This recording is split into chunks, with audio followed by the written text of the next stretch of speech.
ఆచి చికెన్ మసాలా. విజయ dairy chairman ఆంజనేయులతో బలవంతంగా రాజీనామా చేయించడం లోకేష్ ధనదాహానికి నిదర్శనమన్నారు మాజీ మంత్రి పేర్ని నాని.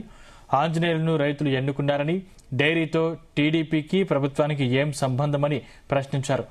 మంత్రులు డైరీలోకి వెళ్లి చైర్మన్ను బెదిరించారని, గుండెపోటుతో ఐసీయూలో చికిత్స పొందుతున్న ఆంజనేయులతో రాజీనామా చేయించారని విమర్శించారు. కోస్తాలో హెరిటేజ్ విస్తరణకు ఈ డైరీని నాశనం చేయాలని చూస్తున్నారని దుయ్యబట్టారు.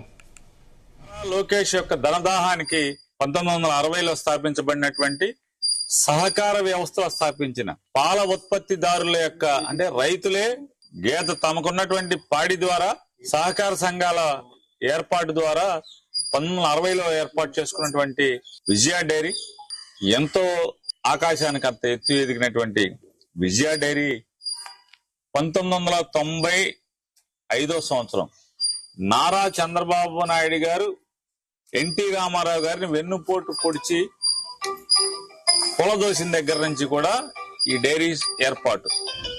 1995లో హెరిటేజ్ డైరీని ఓపెన్ చేయటం, అక్కడి నుంచి ప్రభుత్వాన్ని ఆంధ్రప్రదేశ్ రాష్ట్రంలో ఉన్నటువంటి అన్ని సహకార ఉత్పత్తి పాల సంఘాలని, సహకార పాల ఉత్పత్తి సంఘాల అన్నిటినీ కూడా నిర్వీర్యం చేస్తూ నాశనం చేస్తూ వస్తున్న పరిస్థితులు. చంద్రబాబు గ్రహణానికి, చంద్రబాబు దాడికి, చంద్రబాబు కుట్రలకి ఎదురొడ్డి నిలిచి 3 డైరీలు నిలబడినాయి. దాదాపుగా ఆంధ్రప్రదేశ్ రాష్ట్రంలో 3, 4, 5 ఉన్నాయి. ఈ 4, 5లో చిత్తూరు డైరీని అయితే సర్వనాశనం చేసిన పరిస్థితి నారా చంద్రబాబు నాయుడు గారు. ఇది రైతుల సంఘాన్ని. కానీ తట్టుకుని విశాఖ డైరీ, విజయ డైరీ, సంగం డైరీ, ఇంకేదో రాయలసీమలో 1-6 డైరీలు మిగిలినాయి. అనంతపురంలోనో లేకపోతే కర్నూలులోనో మిగిలినట్టున్నాయి. ఈ డైరీలన్నీ కూడా ఒక్కొక్కటి నాశనం చేసుకుంటూ వచ్చేస్తున్నారు, కబళించుకుంటూ వస్తున్నారు. ఇవాళ విజయ డైరీ అనేది మండవ జానకి రామయ్య గారు ఎక్కిన ఇక్కడి నుంచి, అప్పుడు చాలా చంద్రబాబు నాయుడు గారు ఉన్నప్పుడు మండవ జానకి రామయ్య గారు ఉండేవాడు. తెలుగుదేశం పార్టీ స్థాపన దగ్గర నుంచి ఆయన నారా అంటే ఎన్టీ రామారావు గారికి కుడిభుజంగా పనిచేశాడు మండవ జానకి రామయ్య గారు.